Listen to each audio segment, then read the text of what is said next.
আসসালামু আলাইকুম। Hello everyone, welcome back to my channel Parhana ins kitchen. আজ আমি ঝটপট বিকালের একটা ব্রেকফাস্ট তৈরি করব এবং রেসিপিটি আপনাদের সাথে শেয়ার করব। চলেন ভিডিওটা দেখিয়ে দিই। একটা ফ্রাই প্যান বসিয়ে ফ্রাই প্যানে 3 টেবিল স্পুন রেগুলার তেল দিয়ে দিব।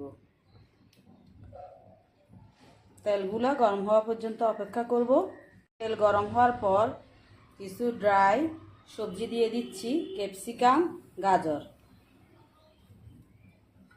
এরপর নুডলসের মশলা দিয়ে দিচ্ছি, দিয়ে 1 থেকে 2 মিনিট একটু ভেজে নিব। ফ্রেশ সবজি থাকলে ফ্রেশ সবজিও দিতে পারেন। আমার হাতের কাছে ফ্রেশ সবজি নেই, এজন্য ড্রাই সবজিগুলো দিয়েছি। 2 টেবিল স্পুন পানি দিয়ে দিচ্ছি যেন পুড়ে না যায়। একটু সামান্য লবণ দিয়ে দিচ্ছি নুডলসের স্বাদের ব্যালেন্সটা ঠিক রাখার জন্য। বলক আসা পর্যন্ত অপেক্ষা করব। বলক চলে এসেছে। এখন যে নুডলসগুলো সিদ্ধ করে রেখেছি দিয়ে দিচ্ছি। আগে আমি সিদ্ধ করে রেখেছি।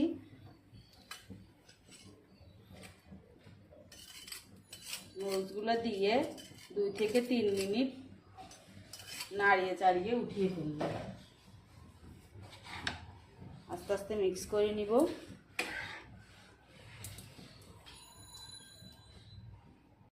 3 মিনিট পর নুডলসগুলো হয়ে গিয়েছে। একটা প্লেটে ঢেলে নিচ্ছি। ঢেলে দ্বিতীয় প্রসেসে চলে যাব। বড় সাইজের একটা পেঁয়াজ কুচি করে নিয়েছি, দিয়ে দিচ্ছি। আধা টিস্পুন লবণ দিয়ে পেঁয়াজগুলো ভালোভাবে মেখে নিব। পেঁয়াজগুলো মাখানো হয়ে গিয়েছে। 3টা সবুজ লাল কাঁচামরিচ কেটে নিয়েছি। 1 টেবিল স্পুন ধনিয়া পাতা একটু হাত দিয়ে মেখে নিব। 1 টিস্পুন লাল মরিচের গুঁড়া।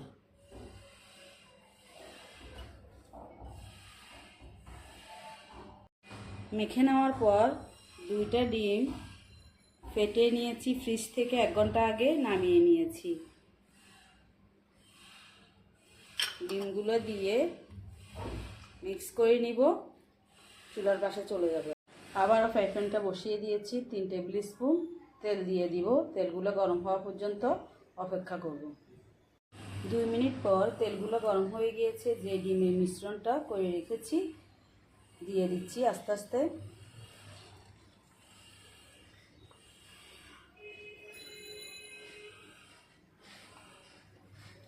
দিয়ে ঢাকনা দিয়ে ঢেকে দিব কিছুক্ষণের জন্য। ঢাকনা দিয়ে ঢেকে দিয়েছি, আরও 2 মিনিট রাখবো।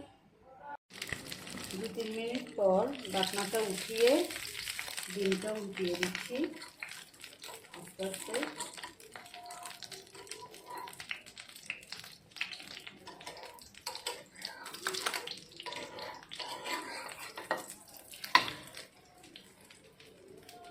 এই দিকেও 1 থেকে 2 মিনিট রাখবো। এখন আর ঢাকনা লাগিয়ে দিব না, এভাবে থাকবে।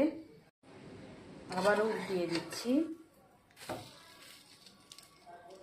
এখন উল্টানোর পর যে নুডলসগুলো করে রেখেছে এখান থেকে অর্ধেকটা দিয়ে দিব। সম্পূর্ণ দিব না, অর্ধেকটা দিব। সম্পূর্ণটা দিলে সম্পূর্ণ নুডলস দিলে কাভার হবে না। আমার মনে হচ্ছে আমি অর্ধেক দিয়ে দেখব, যদি কাভার হয় পুরোটা দিয়ে দিব। তুলে নিয়েছি। 2টা চিজ দিয়ে দিচ্ছি, চাইলে একটাও দিতে পারেন। একটু বেশি করে চিজ দিলে খেতে কিন্তু অনেক ভালো লাগে এই নাস্তাটা। আর চিজ যদি হাতের কাছে না থাকে না দিলেও কোনো সমস্যা নেই।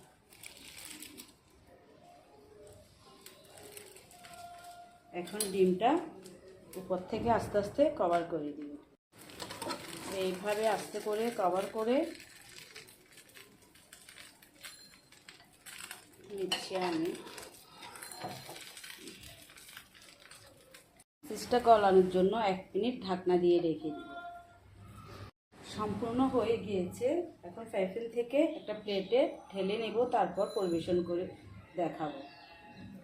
আশা করি আমার এই মজার নুডলসের রেসিপিটা আপনাদের ভালো লেগেছে। ভালো লাগলে একটা লাইক দিতে ভুলবেন না। আপনি যদি আমার ইউটিউব চ্যানেল থেকে ভিডিওটা দেখে থাকেন, চাইলে চ্যানেলটা সাবস্ক্রাইব করে রাখতে পারেন। আর ফেসবুক পেজ থেকে ভিডিওটা দেখে থাকলে পেজটা ফলো দিয়ে রাখতে পারেন। ভালো থাকবেন, সুস্থ থাকবেন। আবারও দেখা হবে নতুন কোনো রেসিপি নিয়ে। আল্লাহ হাফেজ।